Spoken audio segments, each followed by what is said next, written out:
Ok, bon. Alors, maintenant, on va prendre trois choses. On va prendre les planches ici, les cristaux, les small stones et les petits éléments. En fait, on va faire tous les autres éléments, le terrain étant clairement le plus complexe. Ok? Alors, on va commencer par les cristaux. Bon, alors pour ça, tout basique, hein, on va commencer par faire un cylindre. Ok? Et puis ce cylindre. Vous voyez que si vous avez avec T les panneaux Tool et que vous descendez ici dans les options, vous avez peut-être le petit plus ici à cliquer parce que peut-être que le panneau est masqué. Vous avez le nombre de vertices à choisir. Donc nous on va lui dire 5, ok. Et puis ensuite je déplace mon objet, je vais le mettre à l'origine, d'accord. Donc je peux utiliser simplement Alt pour remettre ça à l'origine. Je scale un bout, je fais ensuite SZ pour avoir un espèce de morceau comme ça, ok. Attention, quand vous créez votre cylindre, si vous le déplacez, vous perdez l'option ici de pouvoir ajouter les vertices et de le customiser. Donc faites-le directement, vous ajoutez le cylindre, vous mettez tout de suite 5 vertices. Ok. Ensuite, j'ai un truc comme ça, là je vais faire comme ça, regardez, je vais faire EZ, d'accord, et puis Alt M directement, je fusionne tout ça au centre pour avoir une pointe. Ok. Là, je lui mets juste Draw All Edge et puis Wire dans les options de visualisation, dans Display Option ici. Ok.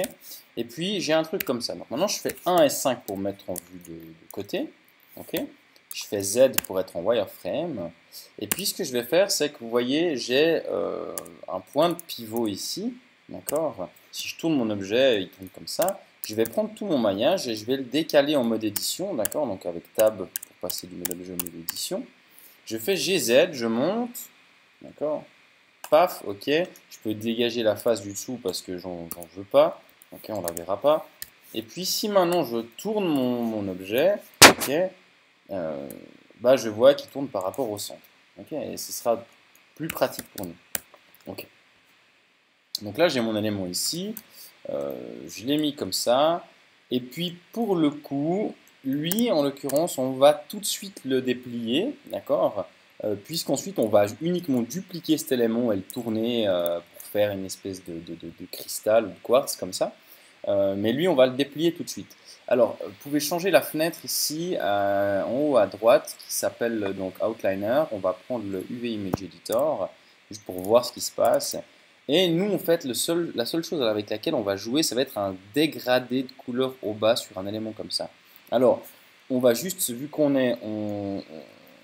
est comme ça, regardez, je suis là, si je fais U et que je dis Project from View, il me projette mes UV selon la vue, comme ça. Donc, en l'occurrence, c'est pas du tout ce qu'on voudrait, à moins qu'on voudrait faire je sais pas, du mapping sur le truc ou quoi. Donc là, moi, je vais faire 1 et 5. Et je dis Project from View Bounds. D'accord. Si je lui dis Project from View, c'est tel qu'il est. Et Bounds, il va se fitter sur mon canevas. Ok. Donc là, j'ai vraiment ma projection de mon élément. Ensuite, je peux me remettre avec l'outliner. Voilà, c'est fini. Ok. Ensuite, on n'a plus grand chose à faire au niveau de la texture pour cet élément. Mais c'est important de le faire, puisqu'ensuite, maintenant, on va dupliquer ce truc-là, d'accord. Et puis, vous voyez, je le tourne ici, je le scale, je le décale un petit peu. D'accord, je fais un truc comme ça. Voilà, je le tourne. Ok.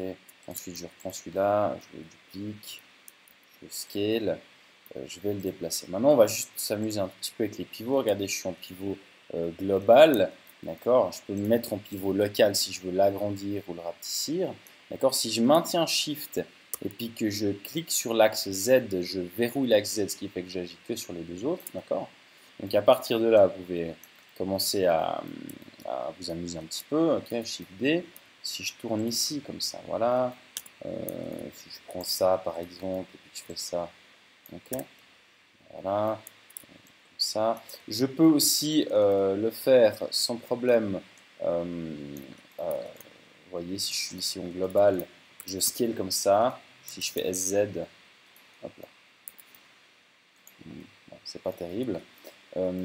Si je fais SZZ, vous voyez, je scale dans l'axe.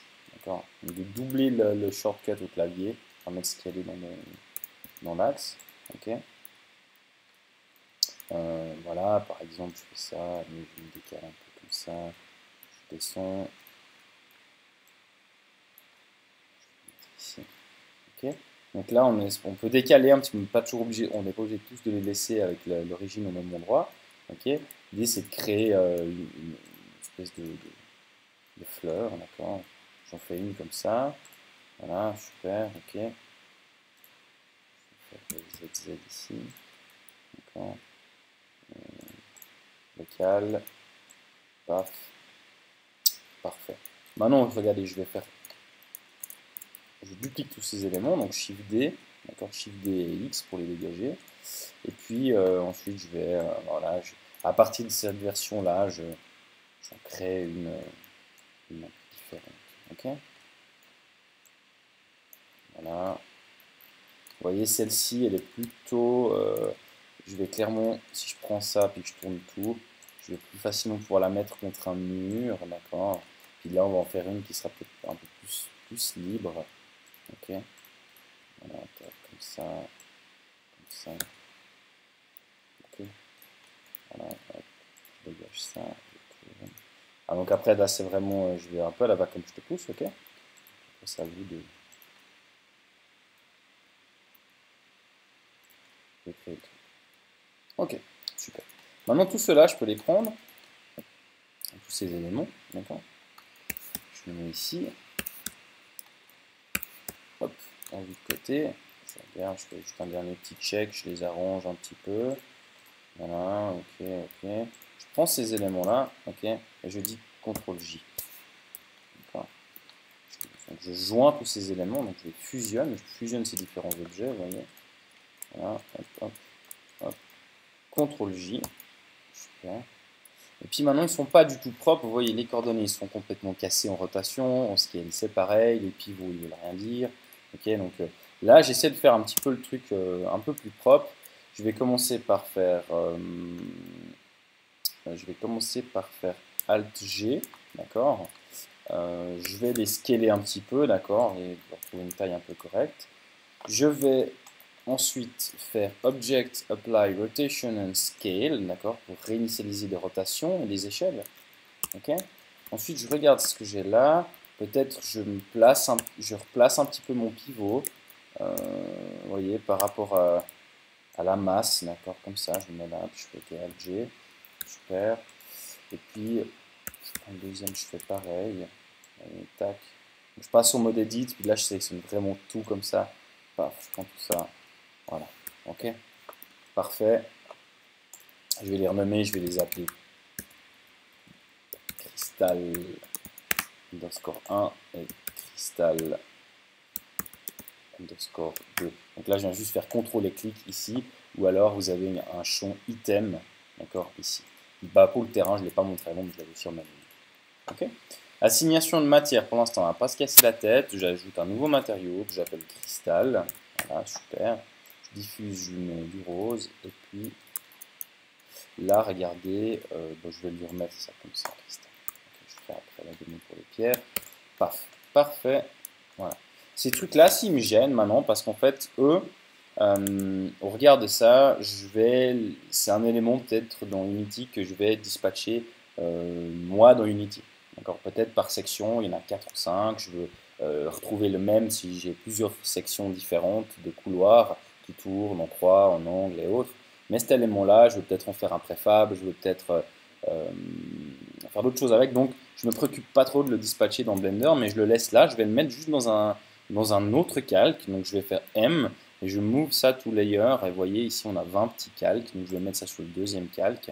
Okay. Vous verrez que sur le troisième, ici, on a des cailloux. C'est ce qu'on va faire après. Et puis sur le premier ici, d'accord, eh ben, on a notre scène. Et puis avec Shift, on peut ajouter plusieurs layers ou les masques. D'accord. Pas bien sorcier cette histoire de layers. D'accord. Ok. Donc on a fait ces cristaux. Ok, parfait. Maintenant, on va pouvoir attaquer les planches ici. D'accord. Alors bon, là, ce qu'on pourrait faire, regardez, c'est une chose toute simple. On va faire un cube. Ok, je vais mettre avec Alt-G à 0. Je vais faire SY pour le scaler un peu tel quel, comme ça. SZ pour en donner une épaisseur plus fine. Et puis j'ai un truc comme ça, d'accord. Ouais. Voilà. Ok. Et puis je vais me dire que ce truc-là, okay, je vais faire un terrain un poil plus profond, d'accord. bim, chez Z, voilà. Ce truc-là, voilà. Je vais le dupliquer. Je vais en faire des plans. Je pourrais le dupliquer à la main, d'accord. Je pourrais faire comme ça, puis venir le tourner, etc. Pourquoi pas. Dans le cas d'une section courte comme ça pour le tuto, ce serait facile. Mais imaginons par exemple, regardez, je vais prendre cet élément-là, d'accord, ce chemin. Je vais faire Shift D, d'accord. Je vais faire clic droite pour le laisser en place et P pour le séparer. Okay. Donc là, j'ai juste pris les 3 polis du chemin et puis j'ai fait un truc comme ça. Okay. Maintenant, je vais juste ajouter ici CTRL R. Vous voyez, CTRL R et CTRL R. D'accord. J'ai ajouté des faces. Comme ça. Ok. Et puis maintenant, je vais juste faire un truc. C'est pour le tuto, on va les virer après. Je vais juste faire ça. Vous voyez, ici, E, paf, R. Je vais faire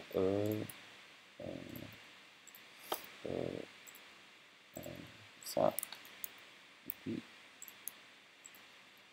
ça. Et puis comme ça. Ok. Voilà. Imaginons qu'on ait le chemin qui continue. D'accord. Là, ce qu'il faudrait que j'ai, en tout cas, c'est un maillage un petit peu homogène. D'accord. Donc, vous voyez, typiquement, j'essaie d'avoir quelque chose comme ça. Ok. Ouais, là, c'est pas hyper malin de ma part, parce que vous voyez, si je fais ça maintenant, si j'en avais 2, ouais, je peux faire delete edge loop, je vire celle que j'avais ajoutée au début. Ok. Maintenant, je peux faire comme ça. Regardez, je dis subdivide, d'accord, il va me subdiviser ça, puis après, je delete de nouveau, enfin, je fais comme ça. Je sélectionne tout, je dis W subdivide, après, je reprends la ligne du centre et je dis delete edge loop. Okay. Donc ça, j'ai un truc un petit peu, une espèce de rideau comme ça. Okay. Je vais me remettre à la bonne hauteur, pour l'exemple. Maintenant, j'ai ce truc ici, que je vais appeler planche. Okay. Voilà. Okay. Et puis,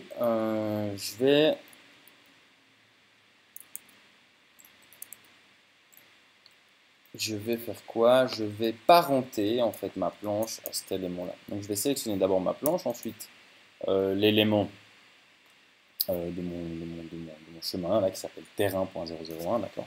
Je dis CTRL P, object. Et puis là maintenant ici, si je prends cet objet-là et que je lui dis duplication face, il me fait un truc.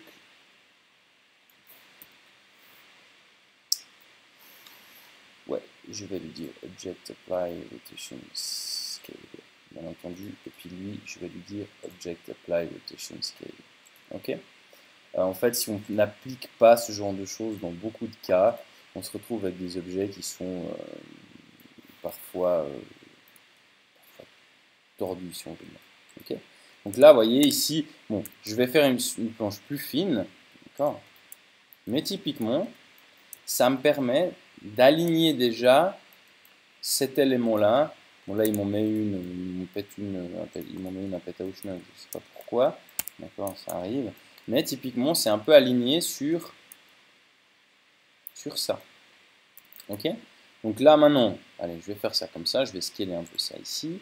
Ok. Et puis, qu'est-ce que je vais faire avec ça? Parce que si maintenant je bouge ça, j'ai ça comme ça. D'accord. Ok. Je vais prendre cette planche-là et je vais juste créer un groupe temporaire que je vais... pardon. Ouais, je vais prendre ça et ça. Je vais créer un groupe. D'accord. Puis je vais appeler ça planche. Pourquoi je crée un groupe en fait? D'accord. Donc j'ai fait simplement, j'ai sélectionné les éléments et CTRL G pour créer un groupe. C'est parce que ce que je fais maintenant, c'est que je prends ça et je dis object, apply et je dis make duplicate real. Okay. Et lui, il ne les a pas mis dans un groupe. Ça, c'est malin. Ok, d'accord. Alors ça marche pas, mais à coup pas, on va faire différemment. On va juste prendre ici, on ajoute un matériau qu'on appelle planche, d'accord. En fait, c'est un moyen qu'on aimerait pour pouvoir les sélectionner rapidement. D'accord? Et puis, je prends ce truc-là, je dis Object, Apply, Make Duplicate Tree. Okay? Ensuite, la planche initiale que j'ai là, je la dégage. Celle-ci qui m'embête, je la dégage. Il faudra que je recopie manuellement. Je sais pas, peut-être j'avais une normale qui était retournée sur la face ou quoi, je sais pas. Okay? Et puis, en gros,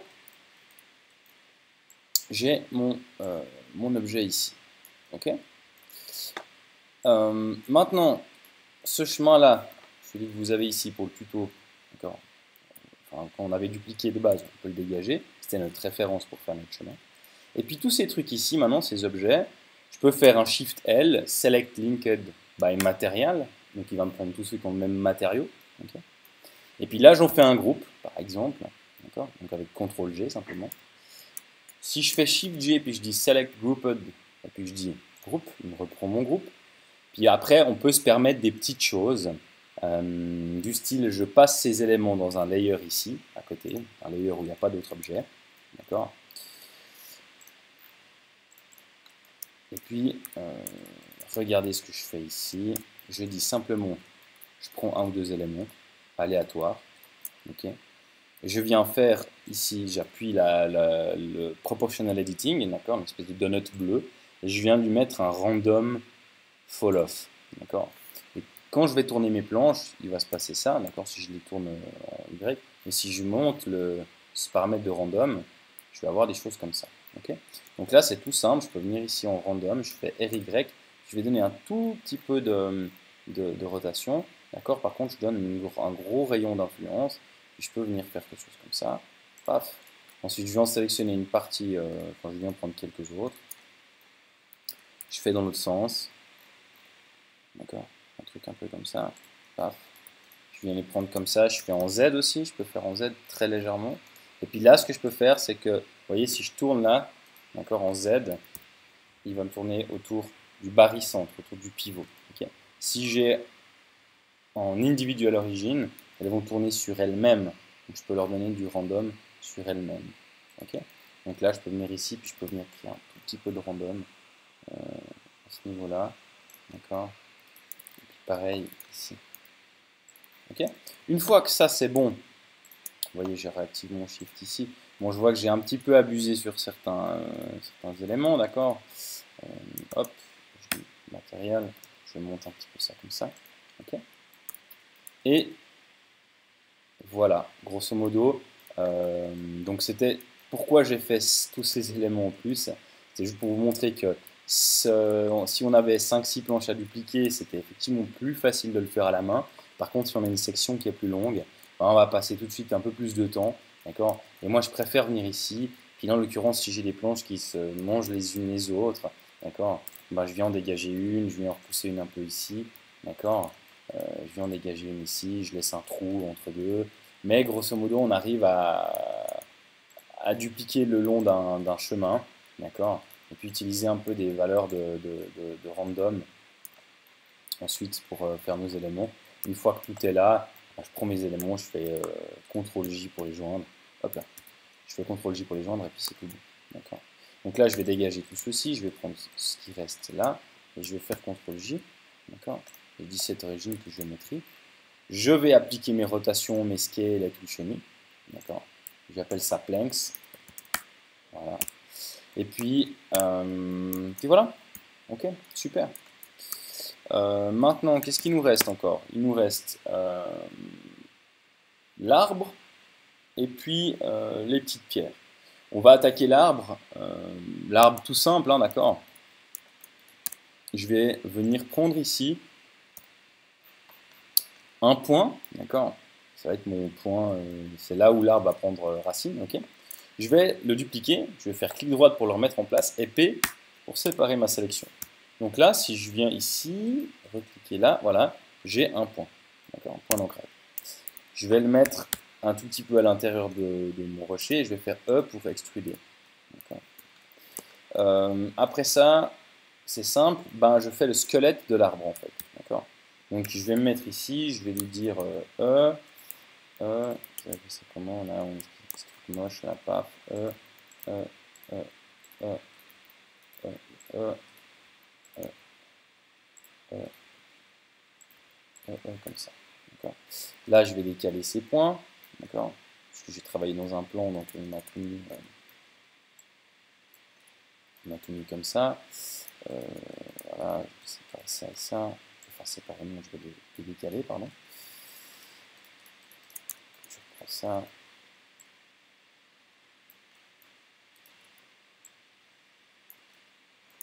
Après, je peux les tourner, d'accord. Je suis pas obligé de. C'est des vertex. Je peux les scaler, je peux les tourner, je peux faire ce que je veux. Je suis en mode edit, donc on s'en fout. De toute façon, voilà. Ok, hop. Voilà. J'ai un truc comme ça. Pas de souci à ce niveau-là. Ok. Maintenant, en fait, c'est tout bête. Ce que je vais faire, c'est utiliser un modifier qui s'appelle le skin modifier. Je vais déjà juste renommer cet objet, je l'appelle arbre. Ici, ça, je l'enlève, d'accord, ce modifier, qui était celui qui était attaché donc au rocher. Et puis, je vais ici,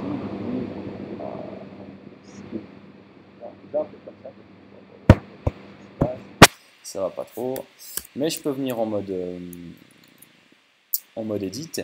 Et si maintenant je fais CTRL A, vous voyez, je descends les valeurs des vertices data, d'accord. Et puis du coup, ben, je peux venir CTRL A un petit peu plus fin ici, CTRL A un peu plus fin là, CTRL A un peu plus fin ici. D'accord. Donc je peux venir en fait par vertice, venir choisir un petit peu l'épaisseur que je veux avoir.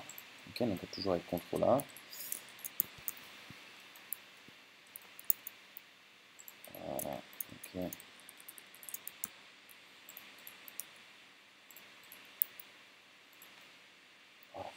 Ok. Vous voyez là, pas de grande surprise, on va très vite. Ok.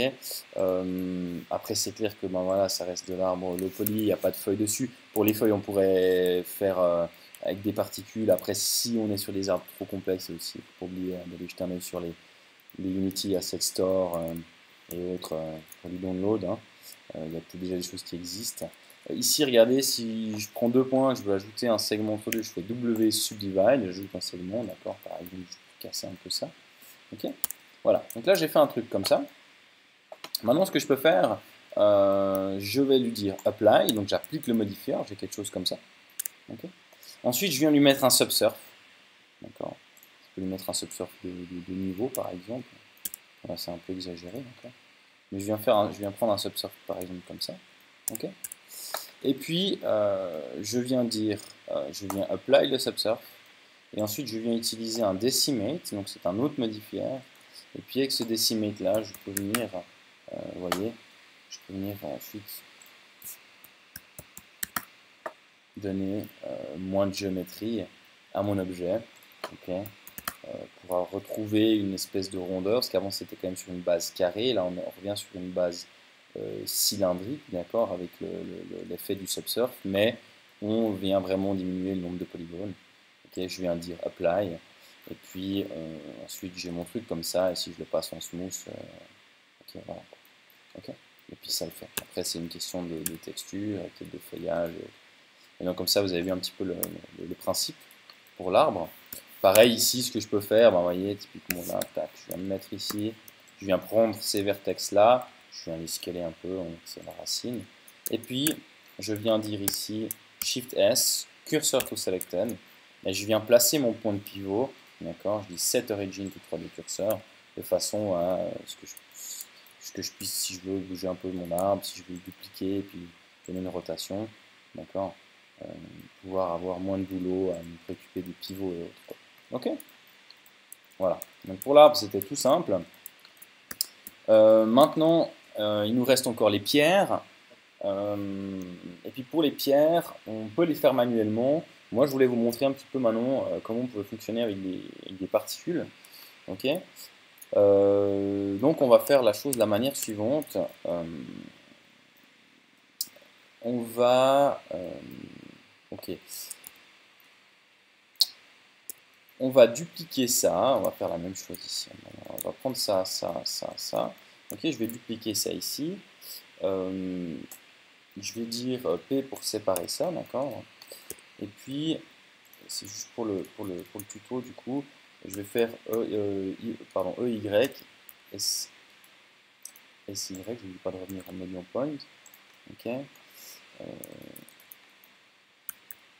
Y et SY, ok. Donc là, il faut aussi imaginer du coup que vous avez une section qui est peut-être plus longue, d'accord. Vous avez pas seulement un mètre carré de particules à poser, enfin de pierres à poser, ce qui fait qu'au niveau de le faire à la main, ben merci quoi, on peut vite perdre du temps, d'accord. Donc là, j'ai simplement dupliqué les planes dessous, puis je vais appeler ça emitter, ok. Je dégage tout ça. Maintenant, dans le calque dessous, ici, hein, vous voyez, j'ai 3 cailloux. D'accord. Si je vous les montre ici, je les avais préparés à l'avance. Stone 1, Stone 2, Stone 3. D'accord. Okay. Je vais ici dire à mon... je vais faire quoi, je vais subdiviser, pardon, encore un petit peu mon plane comme ça, et je subdivise encore une fois. Ok, voilà. Et puis, je vais venir dire maintenant à cet objet-là, j'aimerais que tu sois un émetteur de particules. D'accord. Je vais l'appeler stones, ok, et puis émetteur de type R, d'accord. Et puis il va mettre plutôt des poils comme ça, ok. Je vérifie bien, effectivement, à avoir les normales, d'accord, dans le bon sens, ok. Si je veux les afficher ici, donc j'affiche le panneau N en mode edit, et je vais dans normal ici, vous voyez que je peux les avoir comme ça. Donc, je vois qu'elles sont toutes dans le bon sens, pas de souci. Ok. Ensuite, bon, moi c'est clair que je ne vais pas utiliser un système de R. Je vais utiliser des objets, d'accord. Et je vais utiliser un groupe d'objets. Ok.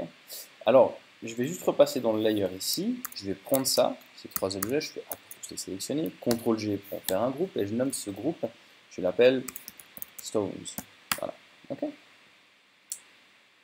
Je repasse au-dessus et mon groupe c'est stones. Alors, je vais maintenant lui dire de piquer de manière random dans le groupe. Ok. Et puis, je vais lui dire advance, je vais mettre moins de particules, d'accord, je vais lui dire, je vais en mettre 100, d'accord. Advance me permet d'avoir des options supplémentaires, dont les options de rotation, ok. Et puis, je vais lui dire normal, ok, tu les alignes selon la normale. Là, je vois qu'elles sont pivotées comme ça, d'accord. Donc, bon, là, on va faire vraiment, on va faire tout de suite à la flèche, il y a d'autres moyens. Mais vous voyez, je vais simplement venir, pardon, comme ça.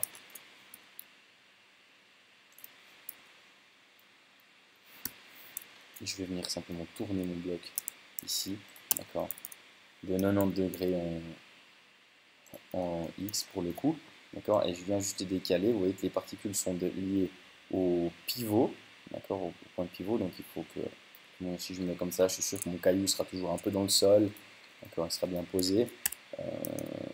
Et puis si je le mets trop comme ça, ben voilà, il va toujours flotter au-dessus du sol, et ce ne sera pas forcément très réaliste. Ok, donc je vérifie juste que j'ai fait la même chose ici. Ok, voilà, parfait. Voilà. Ok, donc là je les ai mes particules. Je peux mettre un petit peu de random par rapport à la normale. Ok. Je vais mettre une size un petit peu différente. Ok. Et puis je vais aussi mettre un random assez fort sur la size. D'accord. Voilà. Et puis, donc ça c'est une chose. Je vais juste du coup, pour le coup, je vais vous montrer un truc. C'est que on peut aussi assez facilement ici, donc on ait des particules,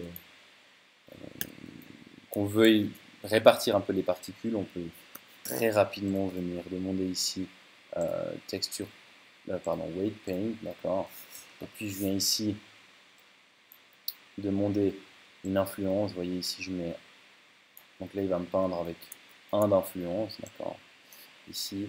Et puis si je lui mets ici 0,4, j'ai ça. Puis tout ce qui est bleu, d'accord, c'est ce qui n'a pas d'influence, ok. Vous voyez que là, dans l'objet, dans l'émetteur, il m'a fait un nouveau vertex group, d'accord, que je vais appeler density, ok.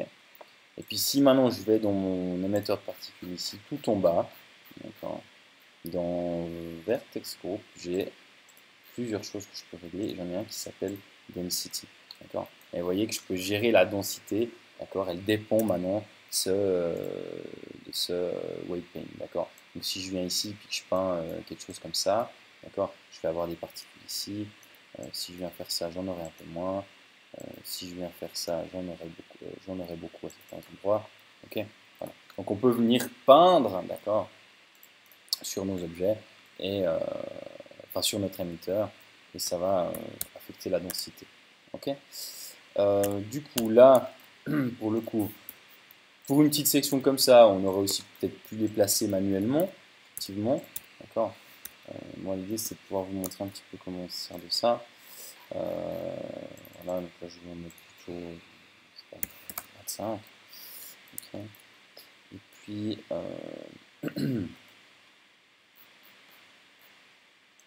avec une size comme ça. Voilà, paf. Et puis alors après, ce qu'on peut aussi faire, c'est, vous voyez, si par exemple là je viens avec mon brush puis je viens faire ça, d'accord, là je vais avoir moins de particules sur les bords, d'accord, puisqu'elles vont se mettre en fonction elles vont se mettre sur l'émetteur, donc là où il n'y a pas d'émetteur, et elles émettent from face, d'accord, donc voilà, ça permet de gérer les particules de cette manière-là, face ou vertice, ou voilà, ça fait à vous de voir. Donc une fois qu'on a fait le truc tel quel, ok, en général, ce qu'on peut faire ici, c'est la même chose. C'est que, vous voyez, je mets l'émetteur, je le mets dans un autre calque, voilà, par là, ok. Et puis là, je fais quoi? Je fais Alt, pardon, Object, Apply, Make Duplicate Wheel. Je dégage l'émetteur. Et après, si je veux virer si je veux virer certaines pierres, si je veux en mettre d'autres, voilà, je peux encore le faire manuellement, ok. Et puis, grosso modo, une fois que tout est, je vais faire un petit groupe, d'accord, je vais sélectionner rapidement. Et typiquement, une fois qu'on est bon, c'est par exemple ça, vous voulez les mettre à l'intérieur de la section, d'accord. Alors après, c'est peut-être pas mal d'avoir des cailloux, des choses comme ça, qui permettraient d'éviter de cacher un peu des jointures, niveau texture et autres, avoir des éléments qui débordent comme ça. Why not? Ok. Après, il y a aussi des moyens de gérer les particules et les objets directement dans Unity, hein, c'est possible, il n'y a aucun problème. Et pour le coup, là, l'idée c'était de faire 100% dans Blender, quoi. Voilà, une fois que j'ai mis mes trucs comme ça, d'accord, tel quel, je vais faire, là, moi, je vais faire Shift J groupe, et je prends tout ça, CTRL J pour tout joindre, ok. Et puis là, pareil, je me retrouve avec des coordonnées qui ne veulent pas dire grand chose. Donc j'oublie pas de faire un petit Apply Rotation Scale. Hop là, ouais, ok. Alors là, qu'est-ce qu'il m'a fait? En fait, il m'a cassé les choses ici, sur les particules initiales. Donc ça, je peux les casser, parce qu'en fait, il les a considérées comme des instances. Et puis ce que j'ai ici, voilà, ce que j'ai ici maintenant, je peux lui dire Object, Apply Rotation Scale. D'accord. Donc ne pas venir digiter les particules tant que vous n'avez pas fait l'option Make Duplicate Wheel, sinon bah, vos particules n'étant plus là, enfin vos objets n'étant plus là, les particules seront de nouveau, enfin seront plus visibles, quoi. Et puis là je vais lui dire quoi? Là, je vais faire comme ça, 3D cursor, je les mets à 0 et je lui dis Set Origin to 3D cursor. D'accord. Et puis ça je vais les appeler Small Stones. Ok. Voilà, super, paf. Du coup, si on récapitule un petit peu la chose, là, je peux aller reprendre ça. Voilà, top. On a quasiment l'ensemble des éléments. Ok, il nous reste encore Big Stone, donc on va rapidement faire. Et puis ensuite, on aura terminé la mode. Donc vous voyez, avec peu de choses, on arrive vite à un bon résultat. Pour ça, ben, oh là, on va pas trop se compliquer la tête. On va partir avec un cube, d'accord. Comme ça, je vais tourner. Je vais mettre ici. pour le coup, je vais le mettre là, comme ça. Voilà. Je vais prendre ce même cube, je vais dupliquer ce qu'elle est comme ça, ce qu'elle est dans ce sens. Je vais le tourner ici. Ce qu'elle est là. Ok. Je vais le poser tel quel. Et puis là, on va venir faire un truc comme ça. Comme ça, on va venir l'appuyer là-dessus. Ok. Ça va le mettre dans le sol. On va le mettre dans le sol comme ça. Donc soit on le met dans le sol, soit on le met proche. Ok. Après, pour un truc comme ça, vous voyez ici, typiquement, on pourrait aussi venir faire K, et puis venir, vous voyez, cutter. Si je fais K par exemple en mode wire, et puis je dis Z, il me fait un cut truth. Et puis là, vous voyez, du coup, ce qu'il fait, c'est qu'il coupe au travers. Ok. Et puis je peux dégager ce que je veux pas. Par exemple, pour que ça me prenne de la place sur des textures, alors que c'est pas visible. Et puis bah là, j'ai ma forme de base. Alors là, on va faire la chose suivante. Je vais faire Direct Object Apply Rotation Scale. D'accord. Et puis sur ce truc-là, bah, je vais venir là. Je vais la tourner un petit peu. Comme ça. Comme ça. Et là, je vais faire un... Je vais sélectionner toutes ces faces-là. Regardez, je vais prendre tout ça. Hop, hop. Je vais faire CTRL B pour faire un espèce de chanfrein. D'accord. Je viens faire un truc comme ça. Ok. Voilà. Ensuite, je viens faire CTRL R ici pour en avoir une coupe que je vais juste casser comme ça. D'accord. Tourner un petit peu. Ok. Après, si je veux par exemple prendre ce point-là, le slider ici, d'accord. Si je veux prendre ces deux-là, puis les scaler, puis les resserrer un peu, pas de souci.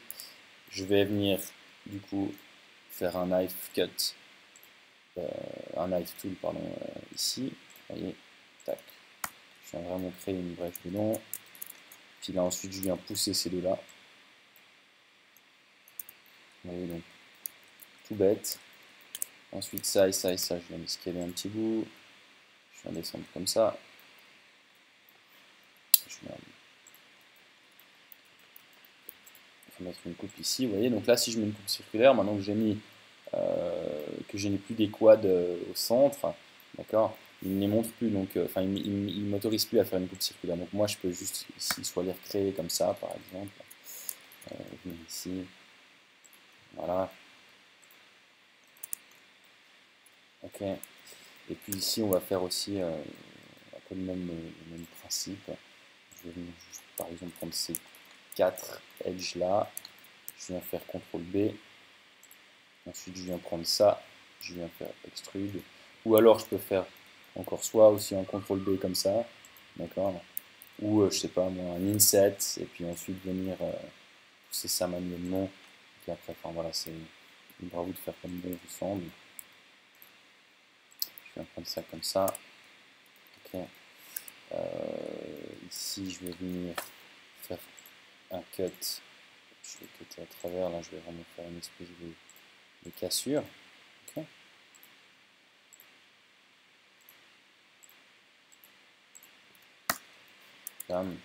Là, par exemple, si je me rends compte que je voudrais avoir un peu plus comme ça, je peux le faire. Et puis, bon, bah, pour le coup, ici, là, moi, ce que je ferais, c'est que je virerais ces faces.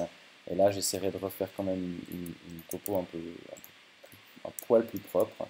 D'accord, avec ici un quad, ici un tri, ici un quad, là un quad. Donc toujours, je sélectionne par 4 points et je fais F. D'accord, F c'est donc fill all. Fermer les points. Je mets une coupe circulaire ici. Si maintenant je prends ça et ça et que je fais CTRL T, il va me finir mon truc. Une fois que j'ai ça, je peux simplement, vous voyez, je peux venir scaler vers l'intérieur, par exemple. Et puis je peux venir me déplacer un peu vers le haut. Et puis me déplacer, hop. Je peux venir me déplacer un petit peu ici. D'accord. Et puis là, du coup, j'ai un truc comme ça, une pierre qui est cassée. Coupe circulaire, bon bah voilà, il veut pas m'en mettre plus, mais sur un truc comme ça, je pourrais maintenant me dire aussi, ah ouais, bah finalement, moi je vais casser le truc tel quel. Et puis après, je peux aussi venir tout pondre et puis tout triangle. D'accord. J'aime un peu moins cette approche-là. Je préfère rester avec des quads le plus longtemps possible. D'accord. Mais c'est aussi une option faisable de faire du CTRL-T, puis après du Alt-J pour revenir avec du quad. Puisqu'il n'a pas pu quadify, ben, il vous le laisse en triangle. D'accord. Ça, c'est aussi faisable, il n'y a pas de souci avec ça. C'est une option que j'aime moins. Je vais fusionner ces deux-là maintenant. J'appelle ça Big Stone. Ouais, Big Stone, voilà. Je fais un matériau que j'appelle Big Stone. Voilà. Je viens de dire ça comme ça. Et puis si maintenant je me mets en display, en render, paf, et que je lui dis maintenant smooth modifier split, et puis que je viens enlever ça, ben voilà, je vais pouvoir ici par exemple venir redéfinir pour la même chose que l'autre côté. D'accord, marque sharp, venir définir où est-ce que je veux que ce soit sharpie, où est-ce que je veux que ce soit lisse, quoi. Ok. Voilà, donc on va s'arrêter là pour cette partie-là. La suite, ça va être maintenant gestion, enfin intégration, enfin dépliage des UV, ok, mapping des textures, et puis ensuite on sera ready pour faire un export vers Unity, puisqu'après toute la partie matériaux et autres, shading se traite directement dans Unity. Voilà.